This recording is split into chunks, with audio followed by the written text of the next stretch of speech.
Bonjour à toutes et tous, bienvenue sur RMC, sur RMC Story. C'est l'heure des GG, c'est l'heure des grandes gueules. Nous sommes en direct comme tous les jours, bien sûr, de 9h à midi. Bonjour Olivier Truchot. J'arrive du métro, alors je peux dire, mais il n'y en a pas. Entre la loge maquillage et le studio. Oui, j'ai voulu prendre un métro de la loge. Voilà. Je voudrais quand même saluer le courage, la bravitude de tous ceux qui sont venus dans le public aujourd'hui. Là, ils sont moins nombreux, mais ils se sont levés à 3h du matin pour être là parmi nous. Certains ont dormi devant le studio. Merci à eux.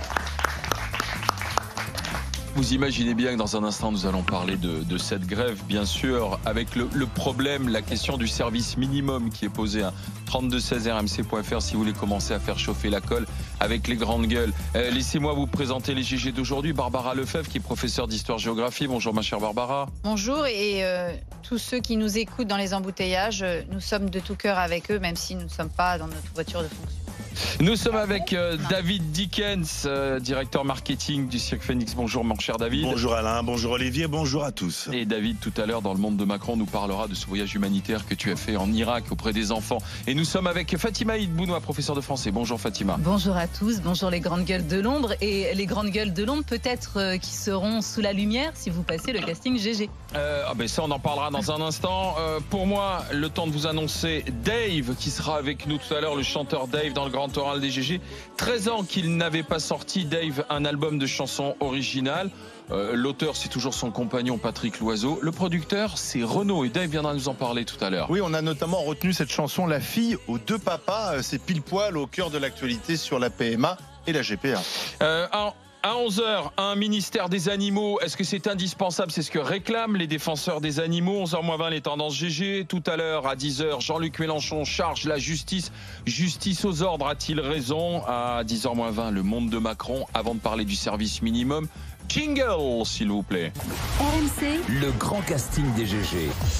Parce que le grand casting des GG est là, les inscriptions sont ouvertes. Vous voulez devenir grande gueule, c'est votre rêve le plus absolu, votre but dans la vie, votre existence n'a qu'un sens. Devenir grande gueule, venir discuter, débattre avec toute la force de vos convictions avec les grandes gueules, c'est possible, mon cher Olivier.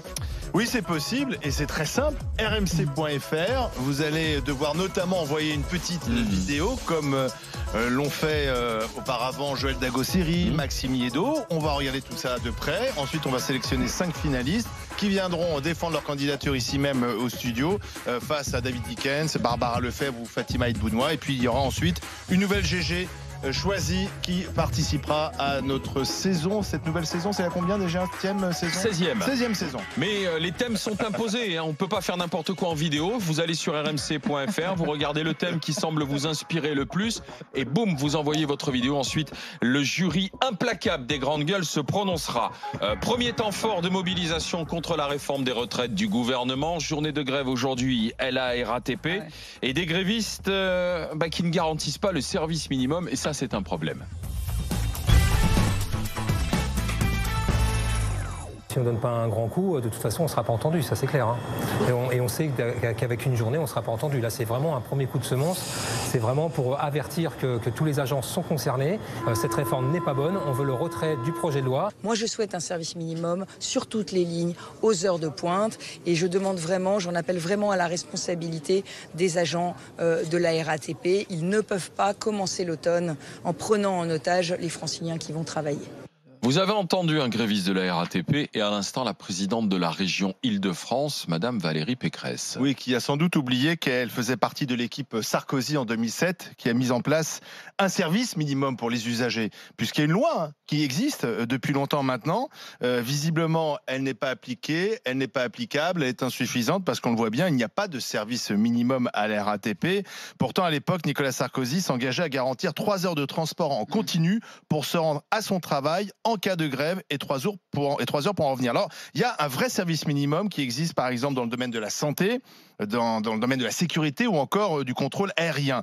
Mais pour cela, effectivement, il faut aller vers la réquisition du personnel, parce que quand tout le monde est en grève, s'il n'y a pas de réquisition, bien entendu, il n'y a pas de service minimum. Alors, la région a raison de râler, parce que la région Île-de-France met beaucoup d'argent sur la table. Il y a un contrat d'ailleurs qui a été passé entre la région et la RATP pour ce service service minimum qui n'est donc pas appliqué. C'est pour ça d'ailleurs que Valérie Pécresse menace de sanctionner et de pénaliser financièrement les RATP. On peut aussi parler du remboursement. C'est vrai qu'il y a des usagers qui se disent on devrait nous rembourser cette journée parce qu'on ne peut pas prendre notre métro, notre RER et le Navigo, le pass Navigo, ça coûte cher. Est-ce qu'il faut un vrai service minimum garanti en cas de grève ? 3216 rmc.fr pour en parler avec les GG. Fatima Idounoua. Rembourser la journée, c'est pas en remboursant le prix du ticket de la journée qu'on va rembourser ce que les personnes vont dépenser. Parce que là, par exemple, la RATP proposait de prendre un VTC, avec même un code RATP pour prendre un VTC. Mais même si il y a eu toutes ces publicités pour dire que le VTC était moins cher que le taxi, aujourd'hui, le VTC, ça reste très cher. C'est-à-dire que là, par exemple, je calculais l'aller-retour, donc un aller-retour seulement de mon domicile à ici, je vais payer autant que mon pass Navigo pour un mois. Donc on est dans des proportions qui n'ont rien à voir. C'est-à-dire pas loin de 80 ou 100 euros, parce qu'on a même eu des courses ce matin, 38, Est-Ouest Paris, à 100 euros. Oui, parce que les tarifs ont mais oui, bien complètement, sûr. Ça c'est la première chose. La deuxième chose, ce n'est que le début. Parce que là, on parle de cette journée, on a entendu le monsieur. Là, on est premier épisode d'une longue saison. Et autant pour s'organiser sur une journée, pourquoi pas, voilà, on va nous dire le télétravail, prendre le VTC exceptionnellement, covoiturage, que sais-je, il y a venir à pied, venir vélo, tout ce que vous voulez. Le problème, c'est que dans la durée, financièrement, c'est impossible pour de nombreuses familles, puisque depuis 20 ans, les prix ont augmenté de 60%, je lisais ça la dernière fois. Les familles sont expulsées presque de Paris. Donc, infirmières, aides-soignants, professeurs, policiers, tous ceux qui travaillent à Paris vivent en banlieue, grande banlieue. Donc, on est dans la une difficulté situation de très déplacement compliquée pour les aussi classes moyennes. avec le transport en commun. Sauf qu'aujourd'hui, ces classes moyennes dont tu parles et qui doivent venir travailler dans la capitale, quand elles arrivent au port de Paris, c'est la galère. Service minimum, on essaie de l'imposer ou pas? Barbara Lefebvre, David Dickens. David? Moi, franchement, je trouve que, d'une manière générale, le service minimum imposé annule un petit peu l'effet de la grève. Donc, d'ailleurs, Sarkozy avait fait une gaffe à l'époque. Il avait dit, souvenez-vous, il y a une grève, on s'en aperçoit presque pas, justement. Et effectivement, je pense pas que ça puisse satisfaire les grévistes, cette idée de service minimum. Et je pense qu'effectivement, quand on fait grève, c'est pour, là, en l'occurrence, véritablement mettre un bon coup, que les gens comprennent bien. La grève est très suivie. Je pense que le service minimum va à l'inverse des intentions de ces grévistes. Et moi, je suis pas forcément favorable. Ah oui, d'accord. Faut que la grève reste un moyen d'impacter. Le service minimum, c'est pas pour les grévistes, hein, c'est pour les usagers. Pour les usagers. Ce que je veux dire par là, c'est que soit les grévistes font un mouvement musclé et effectivement, on se retrouve dans la situation un petit peu difficile aujourd'hui, mais tout le monde les entend et toutes les chaînes en parlent et nous les premiers. Soit effectivement, il y a un service minimum et comme le disait Sarkozy, ça passe à la trappe. La grève est moins impactante et les gens s'en foutent. Mais ce qui est intéressant aussi, pour revenir sur cette loi de 2007, voilà ce qui arrive quand on fait des lois trop évasives. Ouais. Quand on fait par contre des grands effets d'annonce, comme M. Sarkozy a su tellement bien en faire tout au long de son quinquennat, pour finalement à chaque fois accoucher d'une souris, la loi sur le service minimum, c'est exactement ça. C'est-à-dire qu'en réalité, les termes de la loi étaient très peu clairs sur les modalités du service minimum. Il n'y avait pas de quota de trafic minimum, il n'y avait pas d'indication sur le nombre de salariés qu'il allait falloir réquisitionner pour ce service obligatoire. Et donc finalement, cette loi, elle ne pouvait pas entrer en usage. D'ailleurs, au sein de la RATP, l'accord sur le service minimum est intervenu en 2018. Donc on voit bien que le service minimum 2007-2018, et on voit bien là ici avec une grève qui est une grève massive, ils sont incapables de l'organiser puisqu'il n'y a pas de salariés qui veulent venir réaliser ce service minimum. Est-ce que le ministère des Transports ou est-ce que la préfecture, qui sont les deux autorités habilitées à faire des réquisitions, sont prêts à ça? Là, c'est une question politique. Ils ne sont pas prêts à ça. On peut l'entendre pour les services médicaux, etc. Non, mais je pose une question. C'est la définition même du service public. On n'est pas obligé. La RATP, on peut la privatiser. Il n'y a pas une obligation de garder la RATP. C'est en cours. Il va y avoir l'ouverture à la concurrence. Ça va être si ça reste un service public, il faut une continuité du service public. C'est pour ça d'ailleurs que dans les hôpitaux, il y a un service minimum. On peut réquisitionner des médecins si on en a besoin. On peut réquisitionner des contrôleurs aériens si on en a besoin. On peut réquisitionner des policiers ou des gendarmes si on en a besoin. En fait, on veut le beurre et l'argent du beurre. C'est-à-dire que la RATP, on veut rester sous statut public, mais en même temps, on ne veut pas les contraintes qu'impose justement la condition du service si public. On peut entendre le service minimum pour les urgentistes ou pour les hôpitaux parce que ça fait sens. Le transport, ça peut faire sens. C'est pas ça. Alors, tu vois, j'ai pas mal de réactions sur Internet qui vont plutôt dans le sens de David. C'est Julien qui dit c'est bien beau le service minimum, mais sinon ça sert à quoi de faire grève? Si tout se met à fonctionner normalement, même aux heures de pointe, le gouvernement n'en aura rien à faire et les luttes sociales n'aboutiront pas. On est bien dans une grève pour emmerder les gens. Mais c'est une évidence. C'est une évidence. En général, la grève, c'est pour faire pression sur les gens.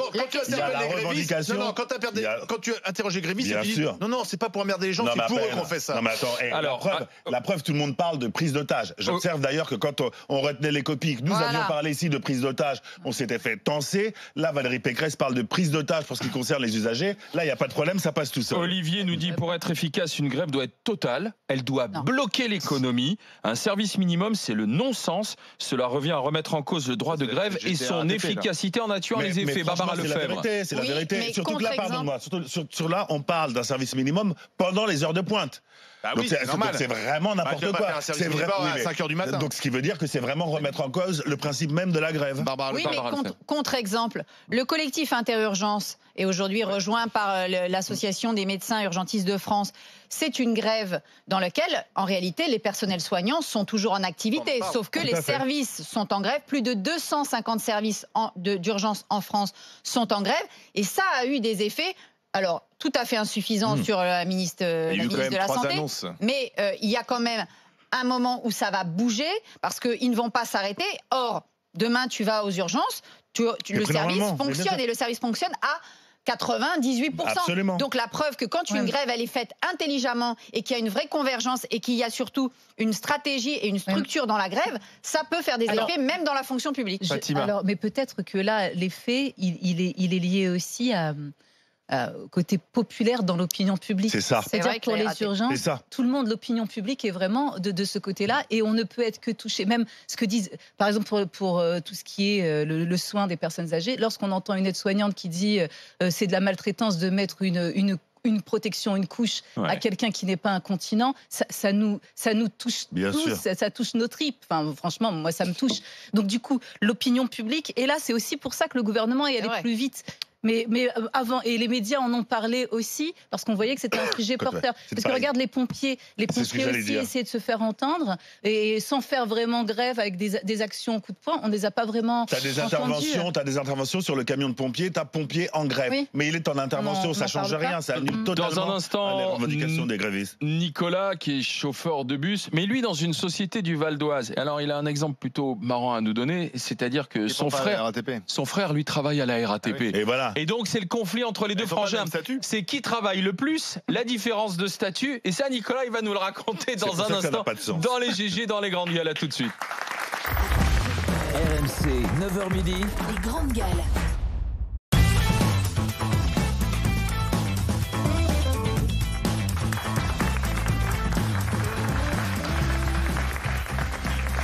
Les GG, les grandes gueules, je donne la parole à Nicolas dans un instant. Le temps pour moi de donner le top départ pour gagner les cadeaux high-tech, de nouveaux PC portables, des iPhones, de nouveaux écouteurs AirPods, qu'est-ce que j'ai pour vous, des enceintes connectées aussi, des assistants vocaux, vous savez, que vous mettez au milieu du salon. J'ai même une carte d'1 an de cinéma à vous faire gagner. Je crois que tu as une vieille voiture aussi, parce que... Mais celle-là, je la vends en fin d'émission. Je préfère avoir la fiche complète.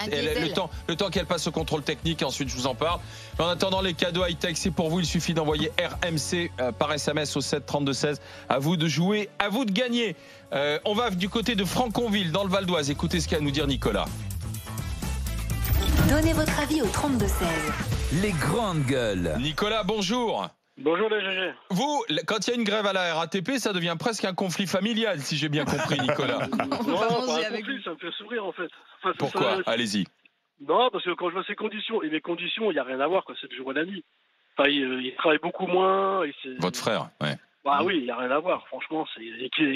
Et ce matin, j'écoutais M. Bourdin. Au début, c'était marrant, mais après, à la fin, ça a commencé à m'énerver, quoi.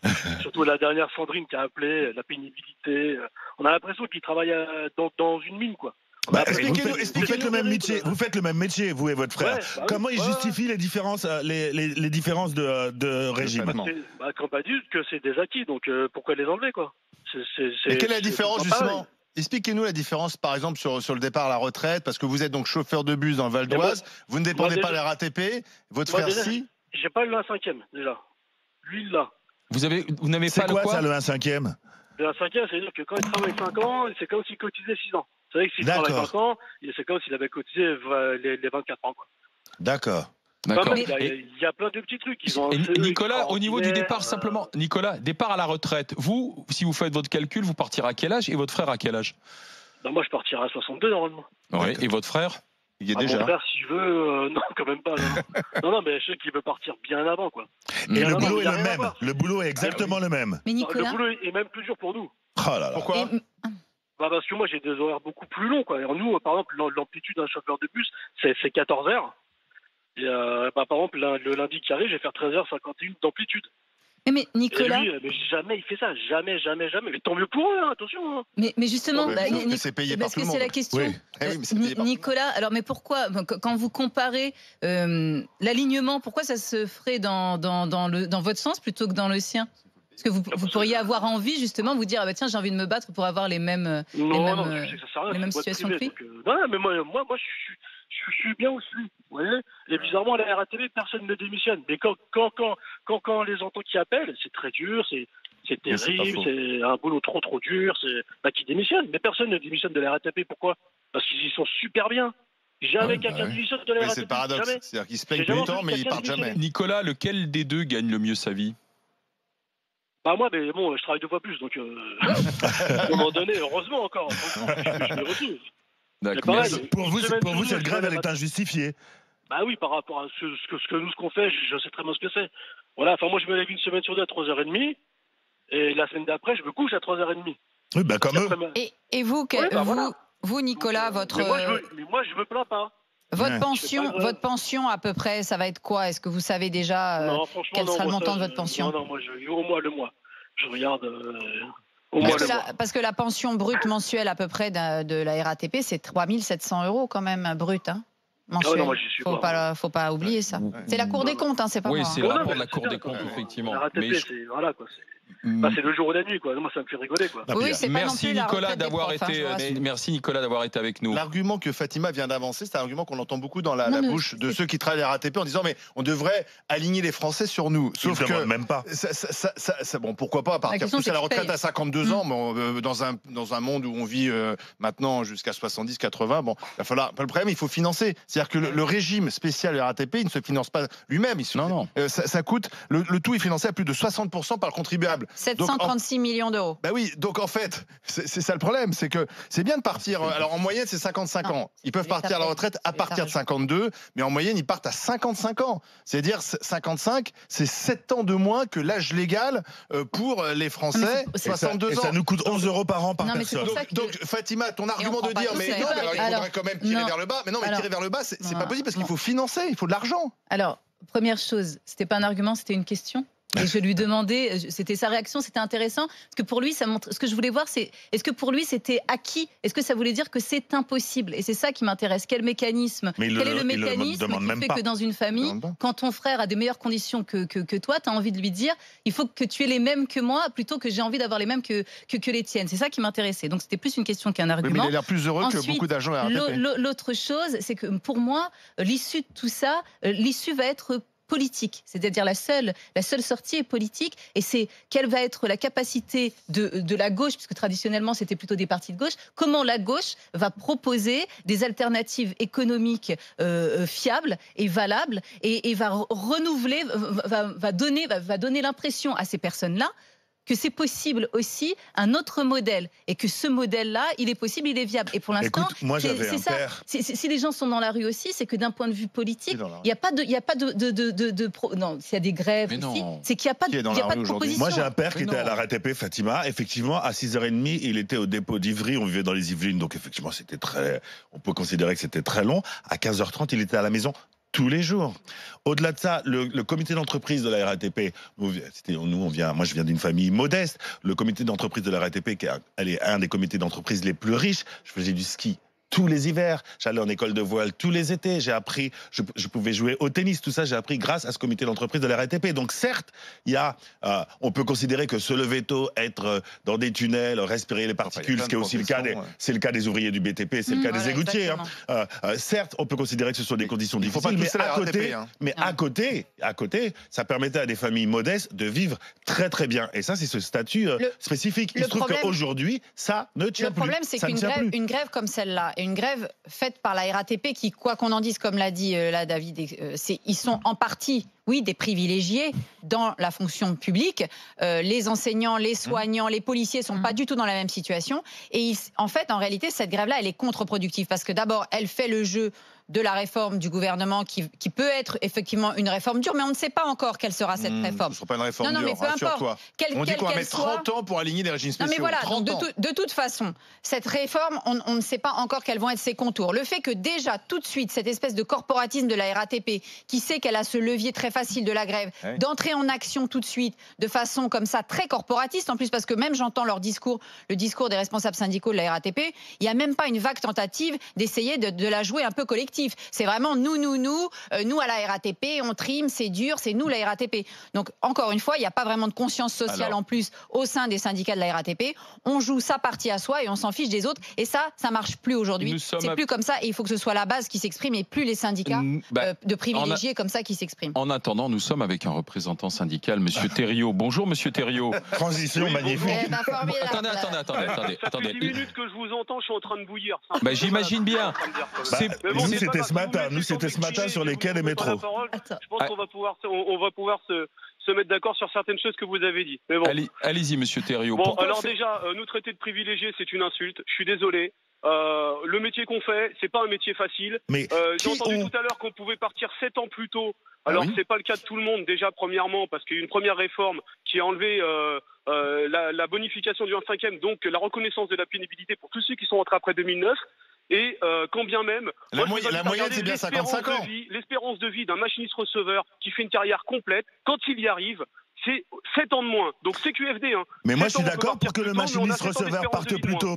Pardonnez-moi, monsieur, je suis d'accord pour que le machiniste dont vous parlez parte plus tôt, il n'y a aucun problème. Tous ceux dont la pénibilité du travail est avérée, il n'y a aucun problème. Mais il se trouve que ce régime, il touche tout le monde chez vous. Tout le monde bénéficie de ce régime spécial. Tout le monde n'a pas assumé la pénibilité du travail. Tout le monde n'a pas le même tableau de retraite à la RATP. Déjà, il va falloir rétablir une vérité. Peu importe, tous les agents vous partez tous plus tôt. de retraite parce que la pénibilité, elle n'est pas reconnue de la même façon quand on est machiniste receveur que quand on est travailleur de l'atelier. Et pourtant, vu dans certaines conditions qu'ils travaillent, je pense que sur leur organisme, il pourrait y avoir des choses qui sera à prendre en compte quand on voit certains qui ont pu travailler dans des conditions qui aujourd'hui sont reconnues comme des maladies professionnelles, mais pas à la RATP. Donc, faut faire attention.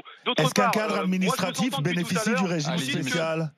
Est-ce qu'un cadre administratif bénéficie d'un régime spécial à la RATP ? Oui. Oui, le cadre administratif. Quelle est la pénibilité de son travail ? Il a son régime aussi. Comment mesurez-vous la pénibilité du travail d'un cadre de la RATP ? Plutôt que les autres. Mais je sais pas, moi. Je vous pose la question, j'ai besoin de comprendre, monsieur. Ça me coûte 11 € par an, j'ai besoin de comprendre. Laissez-le parler. Qui sont en train de faire grève, d'accord ? C'est eux qui font grève. C'est eux qui défendent leur beefsteak. Et contrairement à ce que vous dites, on n'est pas là à défendre le beefsteak de la RATP. Moi, je suis intervenu sur d'autres chaînes pour vous expliquer qu'on intervenait au titre de tous les citoyens qui vont être touchés par cette réforme systémique des retraites par points. Mais ils ne vous le demandent pas, monsieur. Les mécanismes et dont on n'explique pas. Ils ne vous le demandent pas. Travailleur, il va forcément voir sa pension baisser, comme dans tous les pays où ça a été mis en place. Par contre, vous ne parlez pas des leviers de financement qu'il faudrait utiliser. Vous n'expliquez pas que depuis des années, si les caisses de retraite, quelles qu'elles soient, les financements sont de plus en plus compliqués, c'est parce que les caisses se vident à cause des cadeaux qu'on fait au patronat, les exonérations qu'on leur fait sur les cotisations sociales que Attendez, monsieur. Là, vous faites un monologue. Là, monsieur, vous faites un monologue. Je vous ai posé une question simple pour comprendre. Et j'ai pris soin de dire que j'étais un enfant du métro. Donc, je suis pas dans l'idéologie. Je vous pose une question simple. Quelle est la pénibilité d'un cadre ? Vous me dites, je sais pas, moi, monsieur. Je suis désolé. Ça me coûte 11 €. Ça me coûte 11 € par an. Répondez à ma question. Les cadres, ils ont des compensations Je ne sais pas quelle est leur pénibilité. Moi, je vais parler au nom des opérateurs, au nom des personnes qui sont en grève. On est d'accord pour les opérateurs, monsieur, on est tous d'accord pour les opérateurs. Attendez, pas en même temps. Excusez-moi, mais les cadres de la RATP, ils mettent la pression à leur propre encadrement d'agents de maîtrise qui voulaient faire grève et à qui on a dit si tu fais grève, ton avancement, je vais te défoncer. C'est ça la réalité de la RATP. Vous croyez que la RATP, vous êtes tous en grève aujourd'hui. Une boîte où c'est mais super monsieur génial. Monsieur Thériault, simplement. Attendez, monsieur Thériault, parce que. Ouais, démissionner, bien sûr. Ça, c'est une bonne phrase. Je ne sais pas dans quelle catégorie vous vivez, vous, mais à mon avis, vous pouvez trouver du boulot où vous voulez. On est à la fonction publique. Hein. Madame est prof, madame est enseignante. Aussi, voilà. Monsieur Thériault, attendez, monsieur Thériault, j'ai une question parce qu'aujourd'hui, il y a un mouvement de contestation sociale, effectivement. Or, hier, on a entendu le Premier ministre dire que la réforme était en cours de discussion, qu'elle n'était pas arrêtée. Vous-même, aujourd'hui, ne serez pas concerné par cette réforme et elle va prendre cette... Attendez, je finis. Et cette réforme des retraites, le temps qu'elle se mette en place, ça va prendre 20 ou 25 ans, monsieur Thériault. Donc, et alors, ça veut dire que nos enfants, ils peuvent crever au travail ? Vous savez, moi ça me fait... Attendez, crever au travail, ça fait 18 mois, attendez, laissez répondre monsieur Thériault. Qu'on essaye de parler avec le gouvernement, qu'on fait des propositions, ils ne nous écoutent pas. Monsieur, on a eu juste avant vous, monsieur, on a eu juste avant vous le témoignage d'un conducteur de bus du Val d'Oise. Okay.